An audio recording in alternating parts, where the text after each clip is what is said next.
I can't be a Disney princess ever. Oh, Muffin, it's so hard being you. No, but like, I really would really like to be a Disney princess. I'm sure that dream will come true. Anna Kendricks didn't hold anything back and exposed the reality of Blake Lively.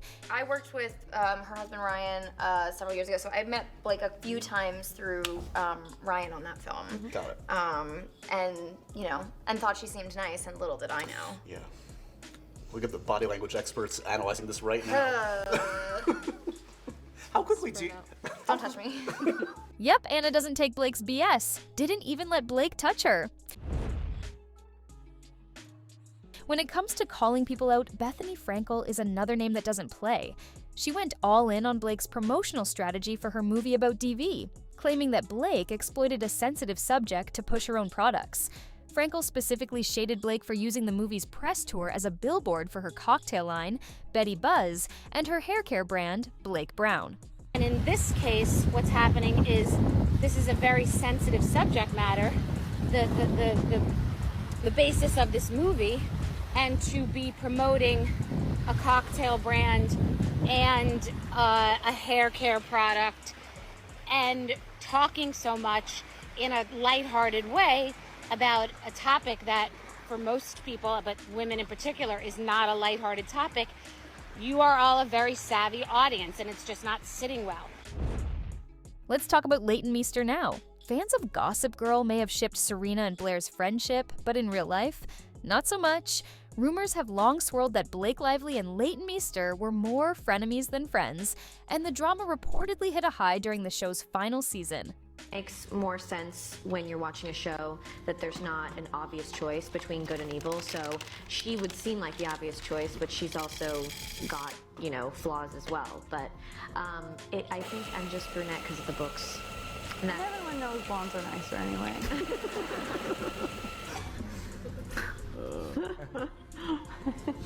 over there. Moment by me. Insiders say the two constantly clashed over costumes and screen time, with both actresses determined not to be outshone by the other. Blake was allegedly furious when she discovered that Leighton had been given a higher costume budget. Executive producer Joshua Safran later confirmed that while the two were friendly, they were far from close. Comedian Hannah Berner stirred up some major controversy with a single joke during her Netflix special, Torching 2024, a roast of the year. In what might go down as one of the most savage lines of the year, The word was trending this year. I don't think Blake Lively was that bad. the audience audibly gasped, and for good reason. Many saw this as an outright insult to Blake, veiled as comedy. To make matters worse, the special aired right around the time Blake was embroiled in a legal dispute with Her It Ends With Us co-star Justin Baldoni. However, the Netflix roast was filmed before news of the lawsuit. Back in 2016, during a press junket for Cafe Society, Fela congratulated Blake on her pregnancy, sweetly referring to her baby bump as a little bump. First of all, congrats on your little bump.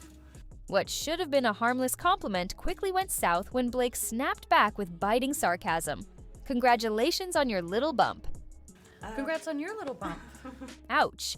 What Blake didn't know was that Kirsty was struggling with infertility at the time, and the remark cut her deeply.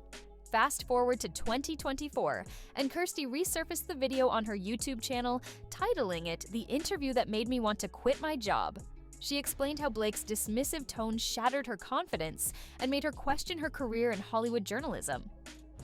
Megyn Kelly is no stranger to controversy, and she waded into the Blake Lively drama with her usual no-holds-barred approach.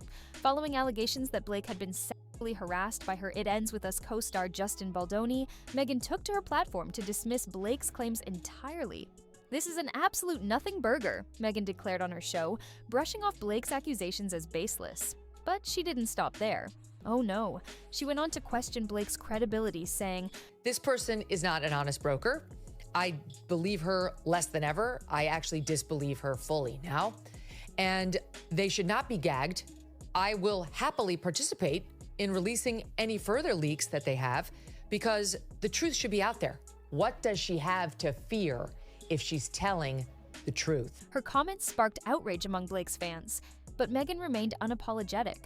Whether you agree with her or not, one thing's for sure: Megyn knows how to keep herself in the headlines. If there's one person who loves a good hot take, it's Meghan McCain. And when it comes to Blake Lively, Meghan had plenty to say. On her podcast, Citizen McCain, she blasted Blake's promotional tactics for It Ends With Us, accusing her of being tone deaf. According to Meghan, Blake seemed more interested in promoting her floral outfits and hair care line than addressing the film's serious theme of DV. Us is in theaters now, so grab your friends, wear your florals, and head out to see it. So if you're taking on the responsibility of telling the story about a woman who is in a domestic violence situation, you have to be respectful that you're representing victims, millions and millions of women and men who are victims of domestic violence. I was very surprised at some of her response. This isn't a garden party, it's a film about abuse, Meghan ranted. She didn't hold back on questioning Blake's relevance either. I don't know why she's famous other than Gossip Girl and being married to Ryan Reynolds. I mean, what else has she done? Blake's It Ends With Us. Co-star Brandon Sklenar made waves during the movie's promotional tour when he hinted that working with Blake was less than ideal. During an interview, he was asked what it was like to fall in love with Blake's character on screen. His initial hesitation said it all, but when Blake nudged him for an answer, he admitted it was challenging. What made it so easy to fall in love on screen? I couldn't tell you. I mean, we didn't really talk about it. You could tell her. I mean, I could tell you it's... You could say like really nice things. I'm just a really good actor, I'm a really good actor. Everything was really challenging with Blake. Blake, ever quick with a retort, joked that Brandon preferred rehearsing with the mirror instead of with her. He had a mirror. It was Yeah. weird. It was Yeah. off camera was instead of. I find it way easier to look at myself when I'm acting. While the comment was meant to be lighthearted, it only added to the speculation that the two didn't get along on set. Behind the scenes, insiders claimed their chemistry was more forced than natural. Blake Lively may not have direct ties to the British royal family, but that didn't stop her from getting in trouble with fans of Kate Middleton. Blake posted a cheeky photoshopped image of herself promoting her cocktail brand, seemingly mocking an alleged edited photo of Kate and her children taken on Mother's Day. At the time, fans were concerned about Kate's health, as rumors of an illness were circulating. When it was later revealed that Kate had been battling cancer... So, we know Princess Catherine has been diagnosed with cancer and is receiving preventative chemotherapy. What does this mean, and what does her treatment and recovery look like? Blake's post was seen as tasteless and insensitive.